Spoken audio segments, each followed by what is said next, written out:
lugares distantes o homem sempre procurou melhorar o seu trabalho e muita coisa inventou. Inventou o avião, criou asas, fez voar.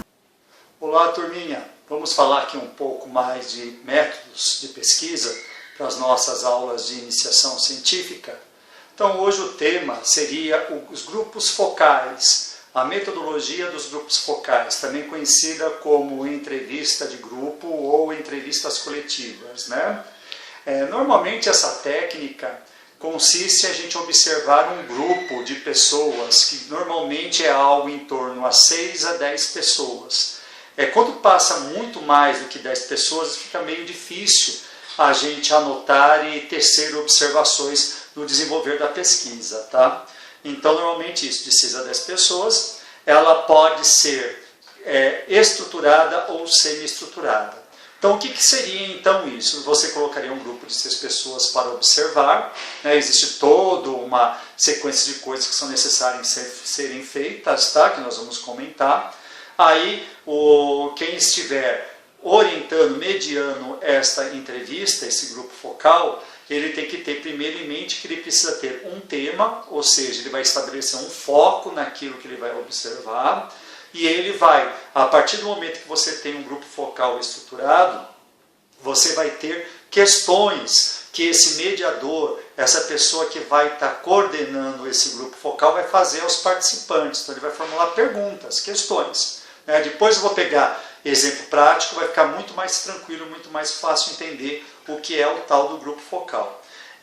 Esse grupo focal ele pode ser semi-estruturado, o que significa que o mediador ele tem algumas questões que ele pretende seguir, tá? Mas ele pode improvisar diante das reações dos participantes, ele pode reformular ou até colocar ou subtrair, adicionar ou subtrair questões a serem respondidos pelo grupo que está sendo entrevistado, esse grupo focal que está sendo observado.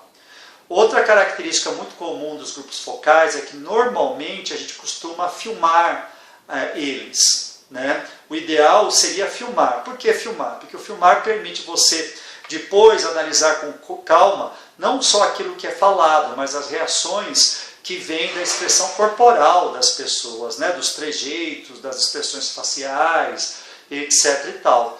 Então também é muito interessante, então, no caso, filmar, ou, se não, gravar o som, gravar o áudio da entrevista do grupo focal. Tá?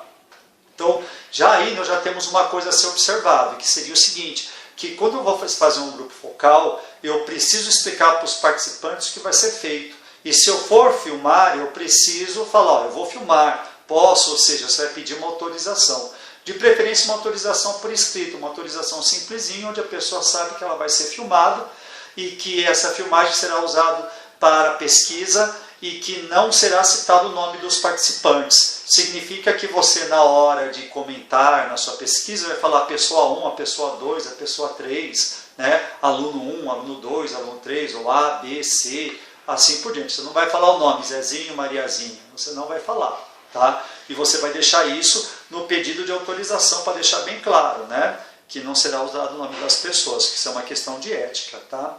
Então, o registro, em princípio, aconselha-se fazendo filmagens, mas caso você não queira filmar e nem queira gravar o áudio, você pode fazer o grupo focal e de memória escrever sobre ele, relatar. Outra coisa que é possível fazer é o que a gente chama de transcrição, que é escrever palavra por palavra aquilo que foi dito. Eu aconselho fazer relato e não a transcrição, porque a transcrição dá muito trabalho. Pode parecer que não, mas se você tem um vídeo de 1 minuto com pessoas falando, se você for pôr no papel, palavra por palavra, tudo aquilo que foi dito, você vai perceber que a coisa fica muito longa, é uma coisa difícil. Às vezes a gente se ilude achando que transcrição é um negócio simples, ou não.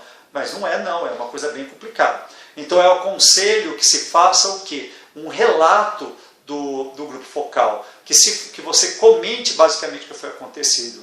Seria mais ou menos aquilo que se faz no relato de experiência, que é um assunto que a gente pretende estar comentando. Tá?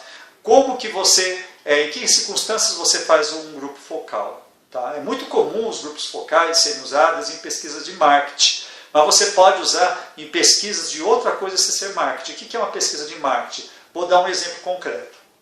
Vamos supor que você é dono de uma sorveteria. Você desenvolveu um novo sabor de sorvete, um sorvete totalmente diferente. Você quer saber a opinião das pessoas sobre aquele sorvete, o que elas acharam daquele sorvete, se eles gostaram ou não gostaram, se aquele sabor lembra algum outro sabor que ela já experimentou, se elas aconselhariam alguém a tomar aquele sorvete, né? Quais as impressões que eles tiveram na hora que eles estavam tomando sorvete. Vamos supor que esse sorvete foi servido numa nova sorveteria, qual a impressão que ele teve da sorveteria em si, se ela está bem decorada ou não, e assim por diante. Então, normalmente você pega um grupo de pessoas que foram submetidos a algum tipo de mesma vivência, mesma experiência. No caso aí, por exemplo, tomar um sorvete. Poderia ser um carro novo, poderia ser um celular, qualquer coisa que aquele grupo utilizou. E ali você vai fazer perguntas para o grupo, está todo mundo junto ali reunido, você vai perguntando, filma para depois fazer um relato daquilo que foi dito. Então, parte das pessoas gostaram, parte das pessoas não gostaram, uma outra parte ficou indiferente. O que elas disseram? Por que elas gostaram ou não gostaram? Ou por que eles ficaram indiferentes naquela situação? E assim por diante. Você pode fazer um grupo focal assim, você põe essas pessoas para assistir um vídeo, um filme, aí você vai fazer um grupo focal para anotar as experiências sobre ela. Pode ser um podcast, pode ser até mesmo você apresenta uma foto ou um quadro para aquele grupo ver, e as pessoas vão falar aquilo que elas acharam daquela vivência em si. Então isso é o grupo focal. Então ele é um instrumento bastante interessante, tá? Onde permite você depois fazer análise dessas respostas, fazer um agrupamento dessas respostas, categorizar essas respostas. Então, os grupos daqueles que gostaram, daqueles que não gostaram, daqueles que são favoráveis ou contrários a alguma coisa.